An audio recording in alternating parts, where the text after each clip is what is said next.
Good morning, everyone. I am Hanvi Sabal, studying at University of Cebu, a criminal justice student, second year college. So I am going to answer this question is given to me, which is about my kanang exercise na ko like that. So first question is, what would I like to change, if anything, and why? So what would I like to change is my kanang body shape. I want to change my body shape kay kanang very con gyud siya guys, kay like insecure gyud ko sa akong lawas guys, kay dako kay ko kanang belly nya kanang gusto po ko kanang mo sexy ko since I love taking pictures. I love wearing bikinis. So it's so helpful for me nga magkanang ma-change yun akong body shape, like mao gyud na akong gi-workout karon no. Mao gyud na akong gusto ma-achieve, which is akong body shape. Next question is, what is going on in my life that would facilitate behavior change? Inhibit it. So, behavior change can be influenced by various factors in your life. So, ang ako lang is like social support, like having a supportive network of friends, family, or colleagues that can encourage and motivate you to make positive changes in your behavior. So like kanang mas inujud ang guys, like nice social support sa imong mga family or friends, like dili pud ka nila i-down nga kanang mag-workout ka or something, magdugag mga physical activities niya, kanang naa sila nimo, kanang bisag kanang na gusto bagon sa imong kagalingon, kay support gyapon sila nimo. The next, I have a motivation. So motivation, that is a personal goals, values, and beliefs can drive you to change your behavior for the better. So, mas ilutid if nasa kay motivation guys, kay para mas makuan nimo kanang mas madali po nimo og change, unya kanang na po kay kaatuan sa imong kanang pagbago. And I have now where am I now in my physical activity level? So, where am I now? Asan man jud ko karon sa akong physical activity? So nanaw karon kanang from now on nag-start ko og sa mga easy nga mga kuan, like nag-take pa ko og jogging, like walking, simple lang ang activity guys. And karon kay nana ko sa mga like tag 1 minute na mga kanang exercises nga mas makuan akong gi-focus karon guys, which is kanang my belly nga mo gamay akong belly, tas magkanang maybe gamay pud na abs, mao na akong gi-focus karon. Unya murag na ako sa kanang which is easy done, then na ako sa medium nga kanang level sa ako ang physical activity. Have I tried regular exercise before and failed to stick with it?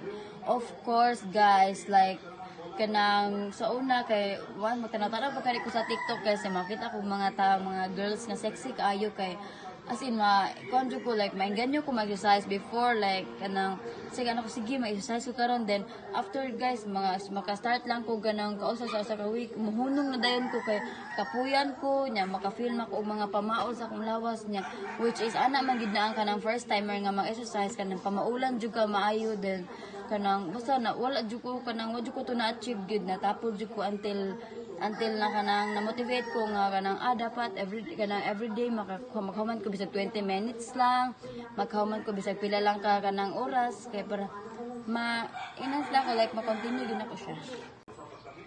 Currently, what do I estimate my potential to stick with an exercise program to be? So, as what I've said nga kanang akong gibuhat guys is a motivation, like kanang nakoy motivation every day kay para mahimong successful ang akong kanang physical activity.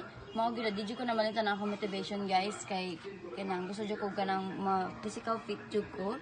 Then next is kanang after sa akong motivation kay mga support system nga na akong mga friends, families, or even my partner in life nga magkanang support na ako sa ako ang mga physical activity. What unmet personal needs am I thinking of attempting to meet? So, personal needs kanang attempting to meet is like the need for security and stability, then the need for connections and belonging, then the need for self-esteem and accomplishment. So, need jud ko kanang guys kanang like what I've said kanang security and stability kay insecure jud ko sa ako ang lawas sa akong body. Nya grabe kay ang mga tao na ko sa like body shame jud ko nila kanang since kusuki ko mukaon then dili pa kay kayo ani ka kanang kasi gamay from kuan ko guys from 65 kay karon I am down to 50 kapin na kay you know nagsige ko ka na exercise and also ga-maintain po ko sa akong diet. So, mo na akong mga personal needs nga akong gikan. What is it about my body and mind that I am unhappy with that could be positively activated by exercising regularly? So, body na ako which is physical appearance. Kay, if you are unhappy with your weight or shape, exercise can help you achieve a healthier body composition and build muscle. Remember, it is not about conforming to unrealistic beauty standards but about feeling good in your own skin. So, mas indot guys ka naapod kay ka ng kato exercise kay para ang imong physical appearance pud kay indot pud kay lang pagkatan-aw nimo then kanang sexy jud kay dili gid na about sa nang kuan guys like pagwapahay lang ana dapat kanjo healthy pud imong lawas guys kay para goods.